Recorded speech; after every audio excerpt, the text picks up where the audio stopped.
उसके अंतर्गत आते मने हटाओ पाप को। दब दब विनती करो गुरु से, वही निकाले तन चाम से। अब जोड़ोरी कोई सूरत नाम से, जोड़ोरी कोई दम दम पल पल। एक तार में अनेक झनका, हमारा देश फूले फले, कि प्यारा देश फूले फले। दर्श देते रहो यही याचना हमारी, तेरे चरण कमलों में जाऊं बलिहारी।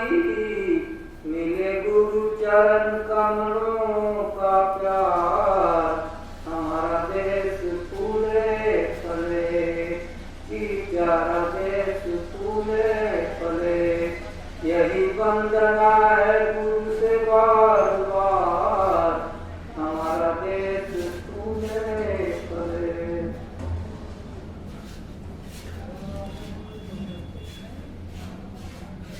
जय गुरुदेव। मेरे जीवनाधार परम पूज्य स्वामी जी महाराज, उपस्थित प्रेमी भाई और बहनों, धन्य घड़ी जगड़ी सत्संगा। सत्संग कैसे मिलेगा? सत्संग सदगुरु मिलेंगे, उनके वचन ही सत्संग है। हम लोग कुछ उनका गुणगान, कुछ प्रार्थना वगैरह बोल लेते हैं, ये सत्संग नहीं। सत्संग तो संत सदगुरु के श्री मुख से निकले हुए शब्द, वो वाणी, वो सत्संग है। फिर भी गुरु महाराज की चर्चा हम लोग करेंगे, इसमें किसी की बुराई नहीं और किसी की बुराई। क्यों कि गुरु महाराज ने इतना पढ़ा दिया है कि दूसरे किसी को बीच में लाने की जरूरत नहीं है। हम इनका कि तुम मुझे देखो, मैं तुमको देखूं, दूसरा बीच में नहीं आए। बीच में आएगा वही मन खराब होगा। बड़े ध्यान से आप सुनिएगा। मैं तो बहुत हो गया, मैं समझ के आ गया था, उसमें मेरा कोई दोष नहीं। 10:30 बजे ट्रेन आ गई थी, मैं वहाँ पर 1.5 घंटे तक खड़ा रहा। अब चलिए कोई बात नहीं, तो आप बड़े ध्यान से सुनेंगे। वास्तव में गुरु की महिमा का गुणगान कोई भी नहीं। सब धरती कागज करूं, लेखन सब बन रहा है। 7 सिंधु को मसी करूं, गुरु गुण लिखा न जाए। कहते सारे दरख्तों को काट कर लेखनी बना दूं, सारे भूमंडल को कागज बना दूं, सारे जलाशयों को मत करके स्याही बना दूं, और निरंतर बैठ करके एक आसन पर युग युगांतर तक गुरु की महिमा का गुणगान। सोमोसन कही जातन कैसे, सास बनी कमनि गुण गण जैसे। गुरु की महिमा का गुणगान कैसे? ऐसे नहीं हो सकता जैसे कोई सब्जी बेचने वाला सब्जी बेचता है, अगर अचानक उसके हाथ में हीरा दे दिया जाए, मोती दे दिया है, माणिक दे दिया है, तो सब्जी बेचने वाले को क्या पता है कि ये हीरा है, जवाहरात है, इसका क्या मूल्य होगा। इसी प्रकार से जो उसका ग्राहक नहीं है, उसके हाथ में लाल पड़ जाए, हीरा पड़ जाए, तो उसकी कदर हो नहीं जाती। एक बार गुरु महाराज सुना रहे हैं कि एक जौहरी हीरे का काम करता था। उसके घर पर कोई कार्यक्रम था, तो दुकान पर वो बैठा हुआ था, कुछ सामान लेना था, तो बड़ा जल्दी से दुकान बंद किया उसने, और अपना चाबी वगैरह रखाई, थैली में कुछ हीरे थे, जल्दी जल्दी रख दिया, पैसा नहीं लिया, आगे चला तो सब्जी वाले की दुकान पड़ गई। तो उसने सोचा कि सब्जी लेकर चलो, तो भाई आलू दे दो, बैगन दे दो, पालक दे दो, मटर दे दो, धनिया दे दो, मिर्च दे दो, गोभी दे दो, जो भी तुम्हारे पास है सब। तो ढेर हो गया। अब अकेले उसको उठाकर चले जाना था। जल्दी जल्दी में जेब में हाथ डाला तो सोचा कि दे दो कुछ, तो हाथ में पैसा था ही। अब उसकी थैली में क्या? हीरा। बस उसने उठा करके बुला करके कहा, भैया मेरे पास तो पैसे हैं नहीं, ये हीरा है, ये ले लो। करके और कहा उठा लो, उठा करके अपना वो चलने लगा। अब वो जो है उस हीरे को सोच रहा है कि कांच है। तू कांच किरीट बदले करते डार पर सुनाई दे। ऐसी अमूलक वस्तु हम लोग को गुरु महाराज ने दया करके, हम उसके अधिकारी नहीं थे, फिर भी उन्होंने वर्षा किया, दया किया, कृपा किया और दिया। कहा बच्चा कुछ तुम करो इसमें और मान के जाए। तो कहते हैं कि वो अमूलक वस्तु मिली, लेकिन हम उसका कदर नहीं कर पाए। स्वामी जी महाराज ने कहा कि ये सत्संग आगे नहीं मिलेगा और ये नाम भी आपको नहीं मिलेगा, कितना दूर चले जाओ वो चीज नहीं। भाई जिसने देखा नहीं और जिसने यानी जिसके पास वो साधन नहीं, वो आपको क्या सुनाएगा, क्या दे देगा? तो कहते हैं कि मेरे सामने कर लो, आगे कोई समझाने वाला बताने वाला नहीं, मेरे सामने कर लो। करोगे मेरे सामने दया हो जाएगी, कृपा हो जाएगी। लेकिन यही है कि आछे दिन पाछे गए, किया न गुरु से, अब पछताए होत क्या जब चिड़िया चुप गई थे। अच्छा दिन निकल गया, हमें उस बात की रखवाली नहीं किया। कहते हैं कि आछे दिन पाछे गए, किया न गुरु से, और अब पछताए होत क्या जब चिड़िया चुप गई थी। तो छाती चुपने से कुछ नहीं है। तो जिन लोगों ने पाया वो गुरु महाराज के सानिध्य में उनके रहते हुए कमाई किया, तो बताने वाला है कि आप क्या कर रहे हैं, कैसे साधन कर रहे हैं, कैसे ध्यान कर रहे हैं, कैसे वर्णन कर रहे हैं। तो जो जानता है वो आपको बताएगा आगे क्या करना है। वही कहते हैं कि गफलत में उम्र हमारी धीरे धीरे धीरे धीरे दिन दिन घटत शरीर, उमरियों ही बीत जावे। दिन दिन श्वासों की पूंजी, और शरीर कुछ नहीं है, बस श्वासों की पूंजी जो दिन करके मिली हुई है उसी की कीमत है। तो कहते हैं दिन दिन घटत शरीर जो है धीरे धीरे धीरे धीरे धीरे धीरे धीरे जैसे होगा, धीरे धीरे वृद्धावस्था। आप काम नहीं करेंगे, आंखें काम नहीं करेंगी, पैर काम नहीं करेंगे, चलना फिरना मुश्किल हो जाएगा। क्या करें? इसलिए जो कुछ करे, जो कुछ बने तो अभी बनाओ, अभी अवसर है जगने का, समझने का। तो हम आपको ये कह रहे थे कि जब वो देखने लगा तो सोचा ये शीशा है। दूसरा जो आ गया उसने कहा अरे भाई तुम ये क्या देख रहे हो? चले यही देख रहा हूँ कि वो काफी, ये तो रातों रात तुम करोड़पति हो जाओगे, ये हीरा है। तो जौहरी समझता था कि हीरा है। बेवकूफ आदमी, सब्जी के बदले में कोई हीरा देकर के जाएगा तुमको? बस उसने देख दिया और वो हीरा जाकर के नाली में गिर पड़ा। तब तक से आकर के अपना सब्जी वगैरह संभालने लगा। बड़ा दुखी हुआ, इतनी सब्जी गई और हमको जो है कांच मिला, उसकी कीमत तो जानता नहीं था। बस उसने तुरंत जौहरी में उठा लिया, दिल से रख दिया और वो चला गया। वो तो मालामाल हो गया, लेकिन उसने हीरे को कांच समझा। तू कांच किरीट बदले तेरे, करते डार पर सुनाई दे। सर्प होता है, ये बहुत पुराना हो जाता है तो अपने ऊपर के आवरण को छोड़ देता है। उसका सकल सूरत बिल्कुल वैसे ही होगी, लेकिन उसमें वो सर्प नहीं रहता। तो कहते हैं इसी तरह से हम लोग खाली।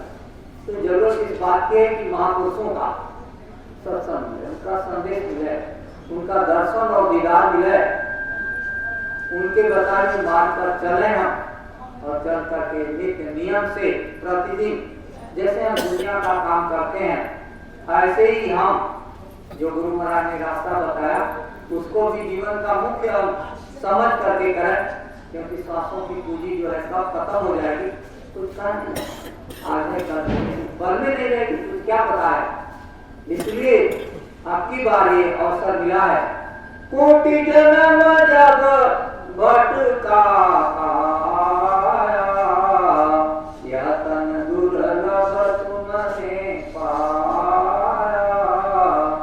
अब या को बिरथा मत को, अचेतो छिन छिन भक्ति कमाओ। कितने युग बीत गए, कितने मनवंतर बीत गए, भटकते भटकते भटकते करोड़ों युग करते, कोटि जन्म जब भटका खाया। और नर्तन ये दुर्लभ दुर्लभ कहा ये दोबारा नहीं मिलेगा, आपकी मिला हुआ है। तो कोटि जन्म जब भटका खाया, अब यहाँ को बिरथा मत हो, कहते हैं कि अब इसको बर्बाद मत करो। चेतो छिन छिन भक्ति कमाओ। भक्ति क्या है? गुरु के आदेश का पालन। गुरु ने जो कहा, उन्होंने आदेश दिया कि दिन में दुकान दफ्तर खेती बाड़ी का काम, बाल बच्चों की सेवा, उसमें से समय निकाल करके सुबह 1 घंटा और शाम को जो रास्ता बता दिया उसकी कमाई कर। तो धीरे धीरे धीरे धीरे धीरे करते करते करते करते उसका समय करता हो गया। और कब आएगा? अंत समय। अंत समय में जब कोई मददगार नहीं होगा। और ये सही बात है कि कोई कुछ लेकर के नहीं जाता, न कुछ लेकर के आया और न कुछ लेकर के जाएगा। तो इस बीच में जब कुछ लेकर के जाना नहीं है, हम लोग नहीं देखते हैं कि कहीं इस मोहल्ले में, कहीं उस गली में, कभी उस गांव में, कभी उस गांव में लोग इस किराए के मकान को खाली करते हैं। तो हम लोग यही सोचते हैं कि हमको नहीं जाना है, जबकि ये बात सच है कि हमको भी जाना है। एक दिन हमारी भी काठी बढ़ेगी और हम भी जाएंगे, लेकिन हम वक्त में रहते हैं कि भाई हमको नहीं जाना, निश्चित जाना है। तो जो लोग समझ जाते हैं वो गुरु के आदेश का पालन करते हैं और जीवन काल में वो कमाई करके कुछ प्राप्त करें। जब कमाई करके प्राप्त करते हैं वो जो है यही भजन तेरे संग चलेगा, पाएगा आराम। मन तू भजो गुरु का नाम। तो गुरु का नाम क्या है? जो गुरु महाराज ने दिया रास्ता बताया। गुरु तो चेतन स्वरूप है, गुरु कोई हार्डनेस का मुद्दा नहीं। और वो शरीर है, उसमें भी शब्द रमा हुआ है। देखने में क्यों लगता है कि हार्डनेस, ऐसा कुछ नहीं है। तो उसमें रमा हुआ है और वो खुद मालिक। कृपा सिंधु बंदो गुरुपद कंज, कृपा सिंधु नरु करी। रामचरित मानस में ये बात लिखी है कि बंदो गुरुपद कंज, कृपा सिंधु दया के सागर है, नरु करी मानव शरीर में वो खुद मालिक है। लेकिन इस बात को रामायण बहुत पढ़ते हैं, गीता में बहुत पढ़ते हैं, चौपाई में बहुत पढ़ते हैं, अखंड रामायण करते हैं। अच्छी बात है, करना चाहिए, लेकिन सुनने वाले को तो पता चले आप क्या बोल रहे हैं, उसका क्या अर्थ है, वो क्या करना चाहते हैं। चलिए 24 घंटे में नहीं होता, थोड़ा और समय बढ़ा दीजिए।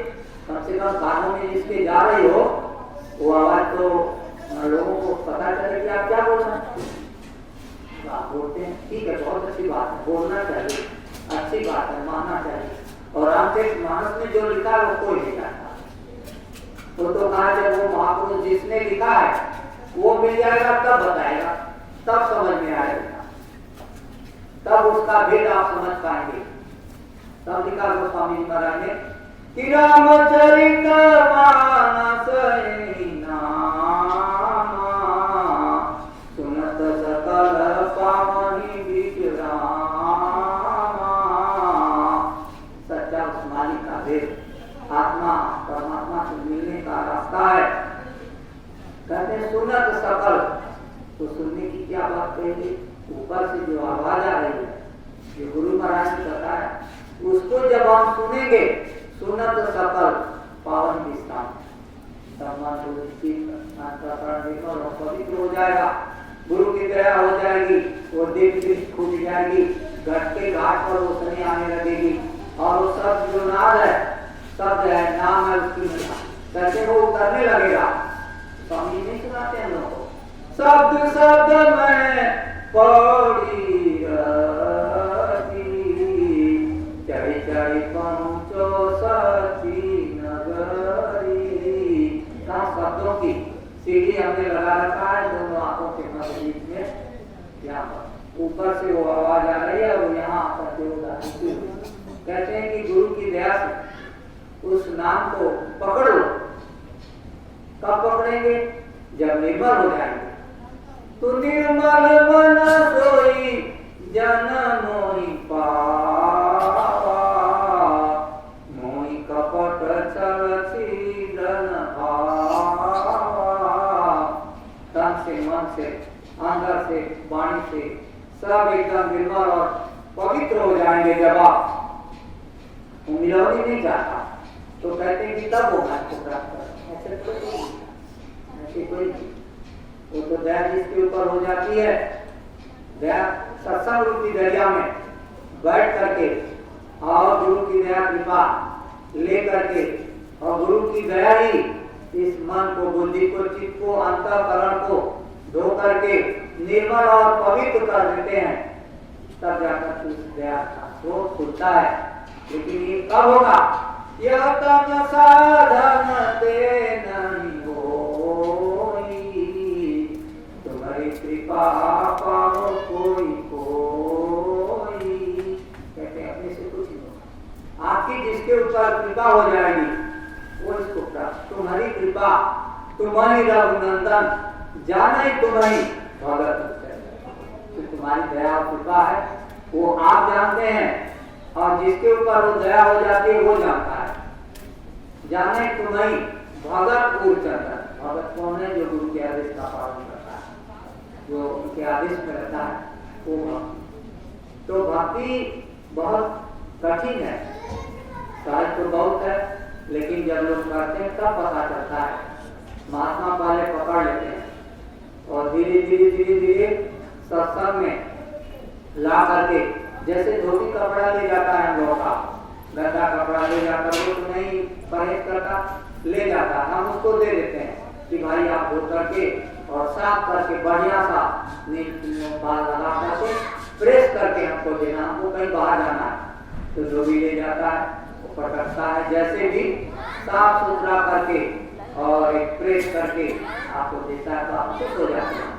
ऐसे ही महात्मा जो है सत्संग रूपी दरिया में मन, बुद्धि, चित्त और अंतःकरण पर जो कालिमा आई हुई है वो सत्संग रूपी दरिया में धीरे धीरे धीरे धीरे सत्संग रूपी दरिया में वो निर्भर और पवित्र करते हैं।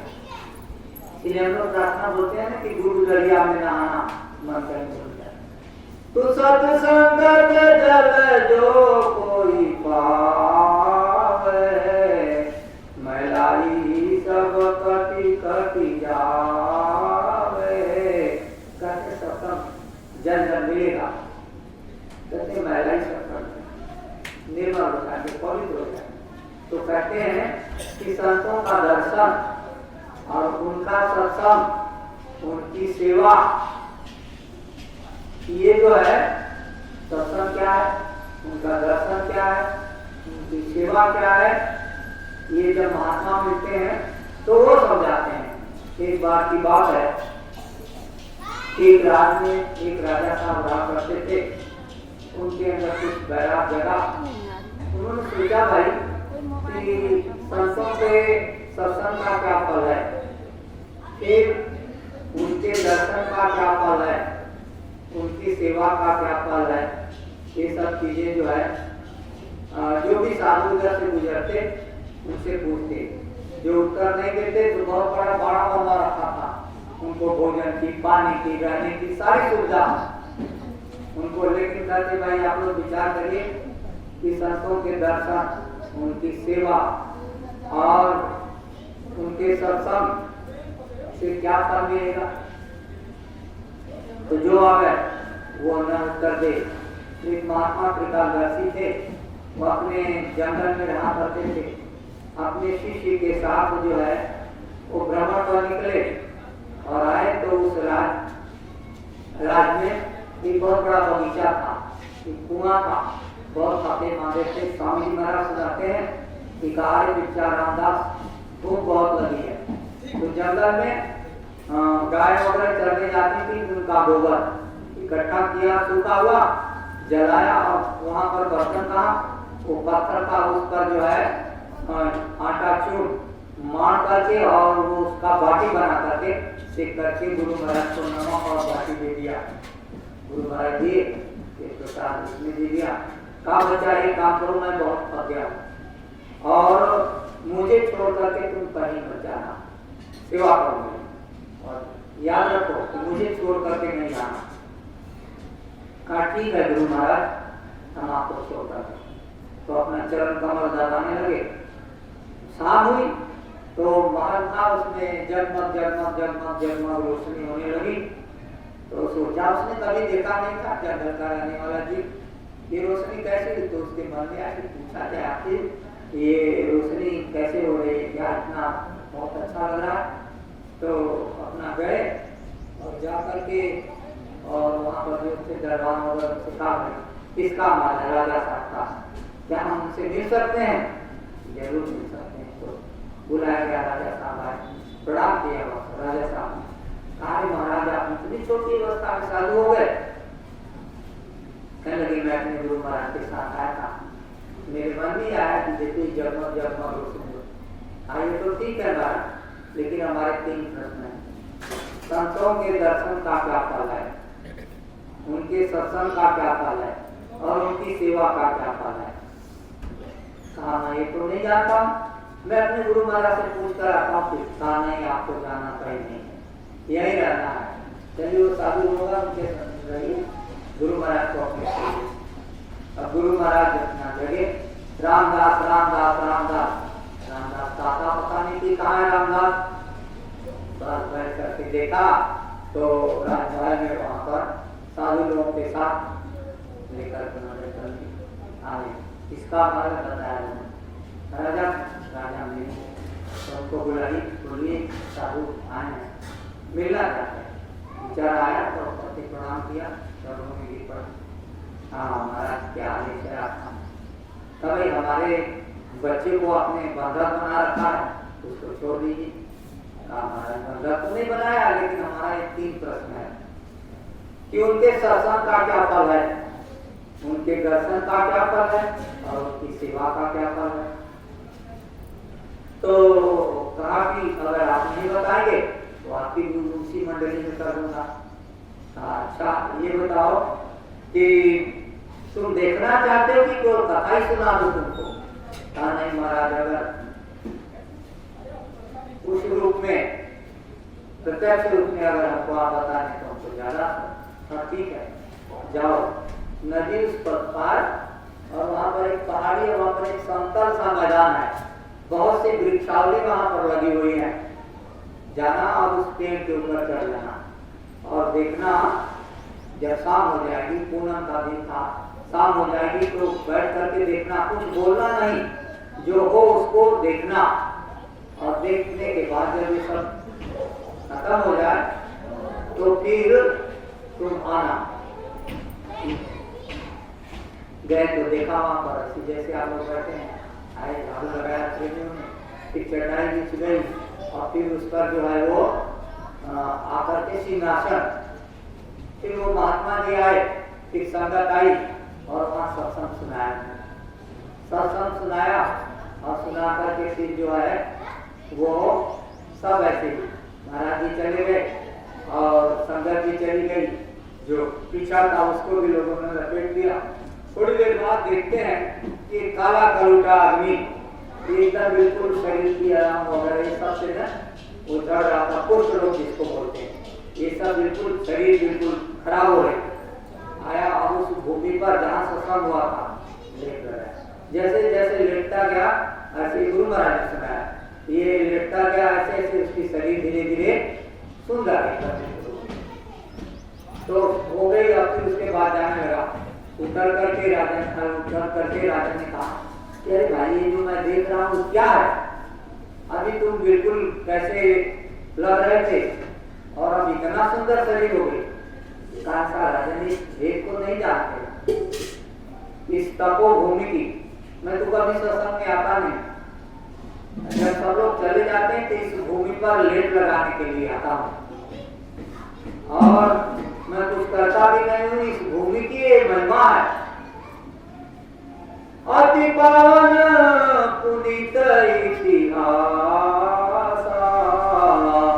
इस भूमि की महिमा बहुत अपार अवर्णनीय है।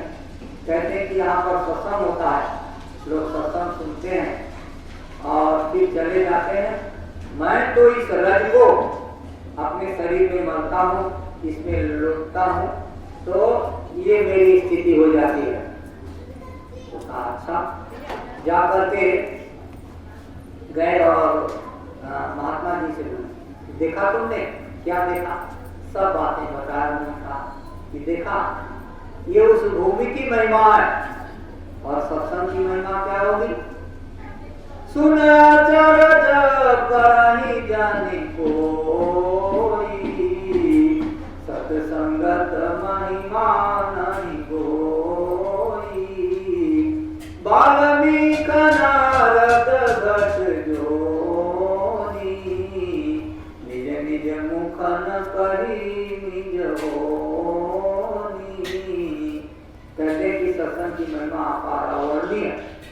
जिन लोगों ने सत्संग किया, जिन लोगों ने सत्संग सुना, जिनके श्री मुख से वो अमर कथा सुनने को लोगों को मिली, कहते कि सुन करके आचरण करते। तो कहा एक प्रश्न का उत्तर मिल गया कि संतों के सत्संग से क्या लाभ है, उस भूमि पर रोक लगाने से क्या लाभ है, एक प्रश्न। दूसरा प्रश्न कहा कि अच्छा, दूसरा प्रश्न यह है कि उनके दर्शन से क्या लाभ मिलेगा। मम दर्शन फल परमयन का, जीव पाव निज सहज स्वरूपा। रामदेव मानस ने बात लिखी, मम दर्शन फल परम अनुपा, जीव पाव निज सहज स्वरूपा। मम दर्शन का मतलब सदगुरु का दर्शन। मन दर्शन फल संत दरस सब पाठक तरही, जिम हिम ऊपर कृषि कहते हैं उनके दर्शन का ये फल है।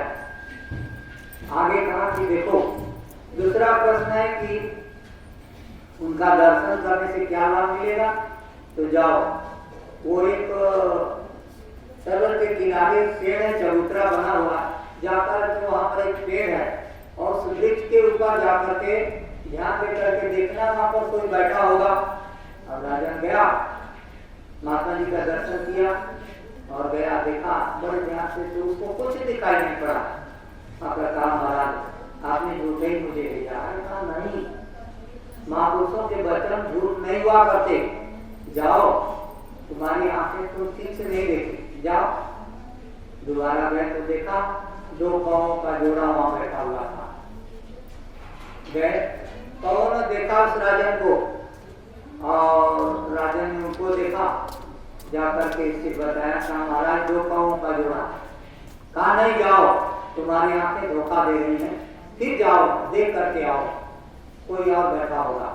तो जब वो गया दूसरी बार, तो देखा कि दो हंसों का जोड़ा, दो हंसों का जोड़ा वहां पर। राजा ने उनको दर्शन दिया, दर्शन किया और फिर आकर के बताया, महाराज दो हंसों का जोड़ा वहां पर है। कहा जाओ फिर ठीक से देखो, कोई और बैठा होगा। वहां गए तो देखा कि वही जो दो हंसों का जो रूप था, वह मनुष्य शरीर में साधु रूप में वहां पर बैठा। जैसे ही राजन पहुंचा, उठ करके उन महान आत्माओं ने सीधे लेट करके राजन को प्रणाम किया। पीछे हट गए राजन, बोले भाई मैं तो गुनाहगार, राजकाज का काम करता हूँ, पता नहीं कितना गुनाह मेरे से हुआ होगा। महान आत्मा, आपकी वजह से हमारा ये रूप, पहले आप जब आए तो हमारा रूप कौओं का था, दूसरी बार आए तो हंसों का, और तीसरी बार जब आप आए तो ये देखिए मनुष्य। तो कहने का तात्पर्य यह है कि महात्मा जिस वृक्ष का फल खा ले, जिस गाय का दूध पी ले, जो मच्छर उनके शरीर से स्पर्श हो जाए, जिस वृक्ष के नीचे वो बैठ जाए, वो सब उनके इस शरीर का गुण है कि वो सब मनुष्य शरीर के अधिकारी हो जाते हैं, सारे मनुष्य शरीर के अधिकारी। अब तीसरा प्रश्न है कि उनकी सेवा का क्या फल है? तो कहने लगे ठीक है, जंगल है, घर जाओ और एक बहुत सुंदर शरीर राजन की किसी राजा की मरी हुई पड़ी है और जाओ उसको देखना, वहां कोई मिलेगा, जो मिलेगा उसे बात करना। तो गए, कहा महात्मा जी ने कि जो मिलेगा वो तुम्हारी भाषा में बात करेगा। गया तो देखा एक सुंदर शरीर वहां पर जंगल में पड़ी हुई, एक लीडर जिसको श्यार बोलते हैं, परिक्रमा लगा करके घूमता था, हट जाता था, घूमता था, हट जाता था। परिक्रमा करते करते राजन जब पहुंचा, ये सब देख रहा था। तो अंत में उसने क्या काम किया कि ये जो अंगुली है, ये वाली, वो जो है काट करके लेकर चलने लगा। बड़े चारों शरीर के अंदर इतने सुंदर सुंदर जगह मांस के लोग खड़े हैं, इसको क्यों नहीं ले जा रहे हो आप? इसने क्या कहा? राजन, इसने जीवन में कोई अच्छा काम नहीं किया, कोई अच्छा नहीं काम किया। एक जो है गुरु का प्रेमी इस रास्ते से जा रहा था और उसने इसे पूछा कि अरे तुमने हमारे गुरु महाराज को देखा? कुछ नहीं बोला। बहुत तुम मेरे गुरु महाराज को देखा? कुछ नहीं बोला। कई बार पूछने के बाद उसने इशारा कर दिया ऐसे। उसी रास्ते पर जाकर के अपने गुरु महाराज के पास पहुंच गया और उनका दर्शन दीदार करके बहुत ही खुश हो गया। उसकी खुशी का वर्णन नहीं किया जा सकता। तो कहने लगे कि देखो ये सेवा का फल है कि उसने केवल ऐसे किया, उसकी एक अंगुली सेवा के काम। तो कहा कि ये सेवा का फल है। तुम्हारे तीनों प्रश्नों का उत्तर मिल गया। तो हमारे बच्चे को छोड़ो और जितना तुमने कैद कर रखा है लोगों को उनको भी छोड़ो, जो आदेश था। तो सबको छोड़ दिया। तो जब ऐसे महापुरुष मिलते हैं तब कुछ काम होता है और उनका सत्संग मिलना चाहिए और उनकी दया मिलना चाहिए। तो दया उनके सामने बैठ करके, उनके नजरों के सामने बैठ करके, स्वामी महाराज कहा करते थे कि सामने बैठ करके सत्संग सुनो, पीछे नहीं, क्योंकि उस समय दया की धार, दया की रश्मियां, दया की रेजें उनके नजरों से निरंतर किस पर पड़ जाए, किस पर दया हो जाए, किसका काम बन जाए। तो इसलिए कहते हैं कि सामने बैठ करके जो चीज सुनी जाती है, समझी जाती है, उसका गहरा असर पड़ता है उनके जीवन पर। तो कहने का मतलब यह है कि रास्ता जब मिल गया और रास्ता जिनको मिल गया और उनको भजन करना चाहिए। तो भजन करने का मतलब भगो यहाँ से, छोड़ो इस दुनिया की रास्ते को। तो जोड़ी कोई सूरत नाम से, जोड़ी कोई यह तन धन कछु काम न आवे, पड़े लड़ाई जान से अब जोड़ी कोई सूरत नाम से, जोड़ी कोई। माँ को समझाते हैं कि कोई हो इस सूरत को, जीवात्मा को घर के घाट पर बैठ करके नाम के साथ जोड़ो। तो यह तन धन कछु काम न आवे, पड़े लड़ाई जान से अब जोड़ी कोई सूरत नाम से, जोड़ी कोई। महापुरुष समझाते हैं कि यह तन और ये धन, जमीन जायदाद, रुपए पैसे, यह तन धन का जो काम न आवे, पड़े लड़ाई जाम से, क्योंकि कर्मों की सजा तो वहीं पर मिले। तो जिनको रास्ता मिल गया वो भजन करते हैं, उनके कर्म ठीक होते हैं। लेकिन जिनको रास्ता नहीं मिला तो बहुत, तो स्वामी जी ने क्या बात लिखा रामचरितमानस में कि जन्मत मरत दुसह दुख होई। जन्मने और मरने की जो पीड़ा है असहनीय है, वेदना कितनी वेदना होती है जब खिंचाव होता है और जब वो लेने के लिए आते हैं जमदूत, तो आंखें पथरा जाती हैं, हृदय कमर काम करना बंद कर देते हैं, कान बहरे हो जाते हैं, जबान से कुछ बोल नहीं सकते। अब कितना जो है कष्ट हो रहा है, दुख हो रहा है, उसका वर्णन नहीं। तो जन्मत मरत दूसरा दुख, उसका वर्णन कोई नहीं कर सकता।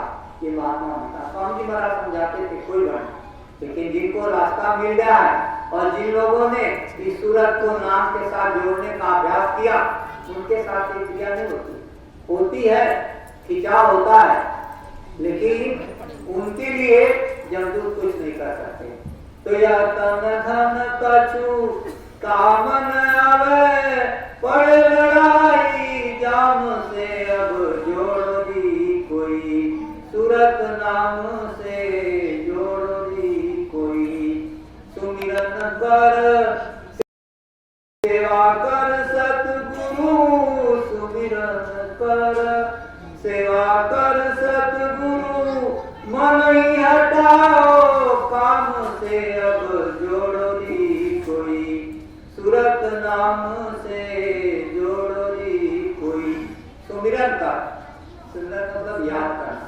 भाई जिसको आपने देखा उसी की याद आप कर सकते हैं, जिसको आपने देखा नहीं उसका सुमिरन क्या होगा, उसके रूप को आप क्या याद करोगे, नहीं समझ। लेकिन जो प्रत्यक्ष रूप से देखा कहते हैं कि सुमिरन कर सेवा कर सकते। तो गुरु ने बताया कि सुमिरन क्या है, नाम लेना है, रूप को याद करना है, रूप को याद होगा तभी तो सुमिरन होगा।